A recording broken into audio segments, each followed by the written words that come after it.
Hi, Emma Sydney here, and welcome to this Procrastination Busting Masterclass.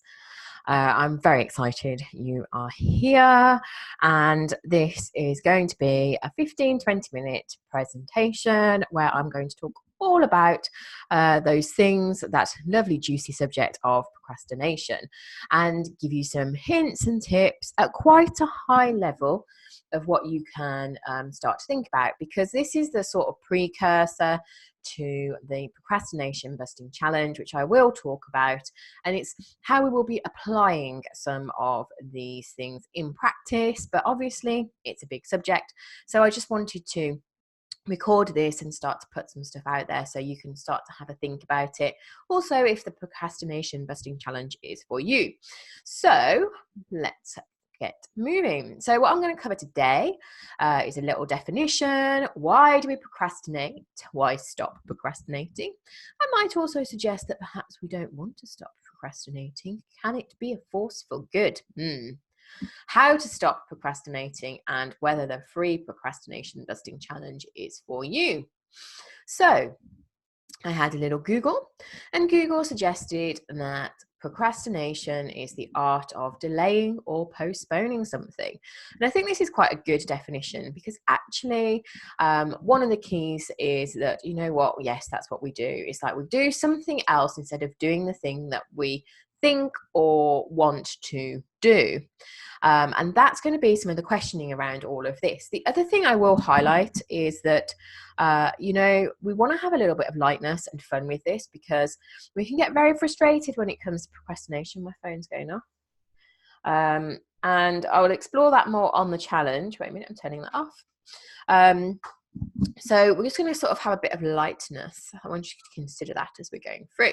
So why do we procrastinate? Well, perfectionism, I think, is one of the key reasons why we procrastinate. We put off doing something, or we start doing something and we're waiting for it to be perfect. I have a perfectionism thing going on myself, and sometimes I laugh in the face of it. Now, we want to get a balance with all of this, and this is why I'm saying that sometimes procrastination can be a force for good, and we need to sort of spend a bit of time taking a step back, going, why are we procrastinating? Because we don't want to go to the point where actually we're not putting something out there that's of quality, that's good. So there's a fine line with all of this. There is a balance to be had, and that's the underpinning message in my whole entire business, really, and it's why it's called business balance, because it's finding our own way, finding your own balance in your business. So it's like, how much is perfectionism triggering that procrastination? But then, okay, I need to have some of this. And this is where we're going to create a little bit of an art. Instead of the art of delaying something and procrastinating, we're going to sort of be flipping it on its head. Conflict. So I talk about this a lot, because a lot of the things that are out there are saying, you should do this, you should go off and do Facebook ads, or you should, there are loads and loads of business strategies out there. And what can happen is that you could be following a business strategy thinking, that's the answer, that's my 6-figure thing. And actually what you are doing, the action you are taking in your business, is creating a conflict. It might be a conflict with what you want out of your home life. It might be a conflict in terms of your own values. And as I say, we'll be exploring this more on the challenge. But if that's happening, you are more likely to procrastinate. So like with perfectionism, if you're slipping into over perfectionism, you're more likely to procrastinate. If you're out of alignment and you are conflicted, it could be a procrastination trigger. And this is where it's sort of starting to think about, okay, so I'm procrastinating. What's going on for me right now? What isn't working? What is the trigger? Massive action. So one of the things that a lot of people talk about when it comes to breaking through procrastination is taking massive action, as this is sort of like this is the solution. You've got to take action.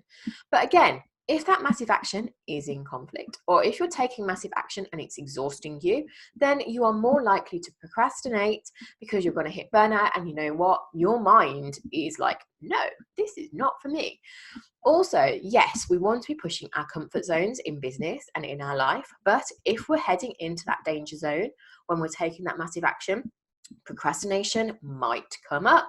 So this is where we can use that procrastination as a force for good for kind of diagnosing what's going on. Uncertainty. So again, taking that comfort zone, we are potentially moving into an area of uncertainty, and naturally that part of our brain, that monkey brain, is going to go, oh, and put the brakes on and go, look, you can go and clean your house. So again, this is just things that we're going to be exploring, and it's just putting it out there for you of what's going on. Now, distractions, again, often comes up in time management things, in, breaking through procrastination, but I think it's actually quite a big trigger. Again, you might be getting distracted, going down a rabbit warren, doing different things. You need to be on social media, but how much do you need to be on social media? There's a fine balance with this. Balance. Because if you're getting distracted, again, what's the underlying reason? Is something going on for you right now that is conflicted?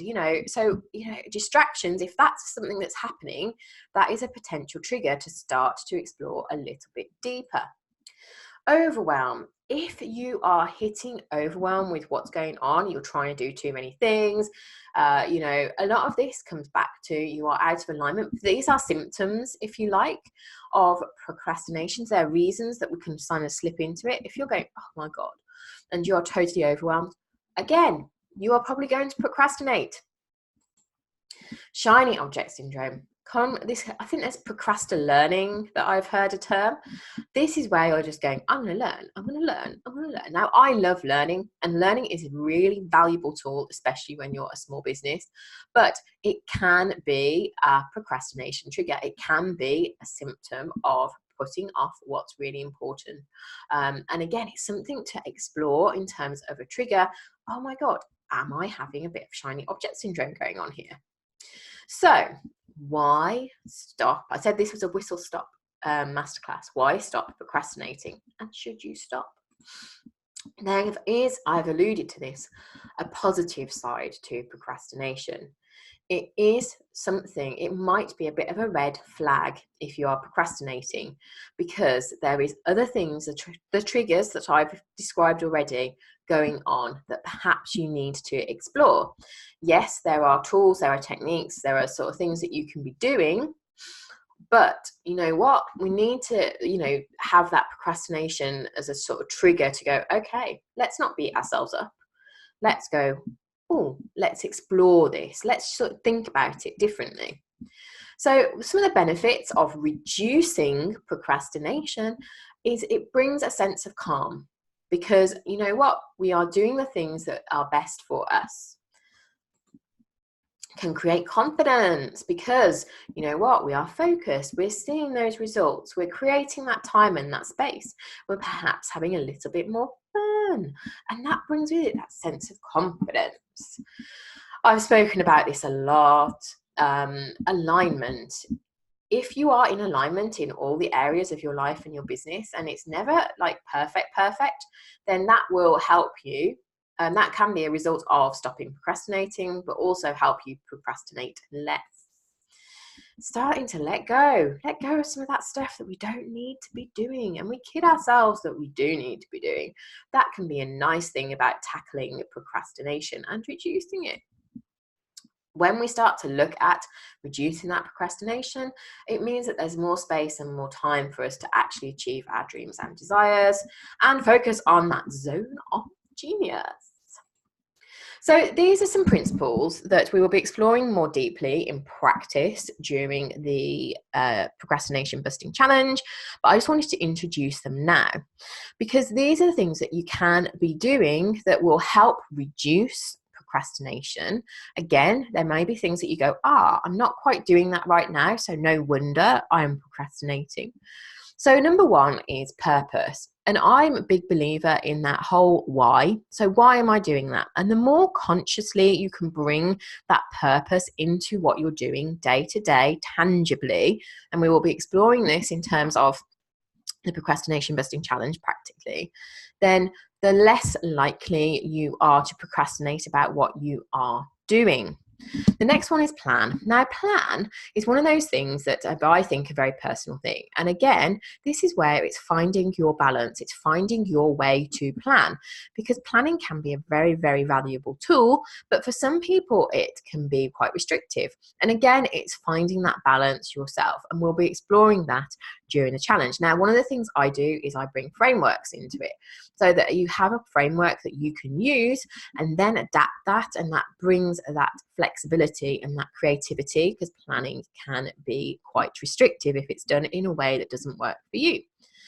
So practical action. Practical action is about taking action practically, no brainer, and it's really, again, getting to understand your style of practical action, looking at the balance, connecting to purpose, making sure you're doing what is important and having that focus. And I'm going to tell you a little bit about the mess shortly. Patience. To me, patience, these are quite mindset things, and mindset flows through everything. Patience is a really key principle of making sure that you can reduce your procrastination. Because if you're being impatient and you're like, I want this to happen, and there's that tension and there's that sort of to it, I'm failing, things aren't happening, things aren't unfolding as I want them to happen, then you know what, you're more likely to procrastinate, because that's going to be a trigger. So this is why having that patience, taking that time, is really important. Positive thinking. So this is focusing your energy, your efforts in your mind. And again, we will explore this a bit more on the challenge, but having that direction in the way you want to go and thinking about what you're doing in a positive way will reduce your tendencies to procrastinate. Practice. Practice, practice, practice, practice. They talk about meditation as being a practice and something that takes time. And that's exactly what's going on in business. We need to be having that attitude of practice, patience, positive thinking, because all of that mindset helps us focus in a certain way and also means that we're less likely to procrastinate. Pause. This is the juicy one. This is the gold. If you are procrastinating and then you think, I'm going to plan, I'm going to do all this stuff, then that in of itself, like I've already said, can trigger more procrastination, because we need to bring in space. And having space in our schedule, in what we're doing, that creativity, all of that is equally, if not more important than being sat at a laptop creating your webinar. And again, this is really an art in terms of recognizing that we need that pause. And it's one of the crucial things that can very, very easily get lost and lead to more procrastination. So whilst we need the focus, this whole thing, we live in a world which is really busy. We want to be more efficient, we want to be more productive, but things are constantly changing. There's lots going on, there's the unexpected, and we can build that in so much. But the reality is that, you know what, we need to have flexibility. So in the planning, we need to recognize all of this. In that action, we need to recognize that it's not going to be perfect.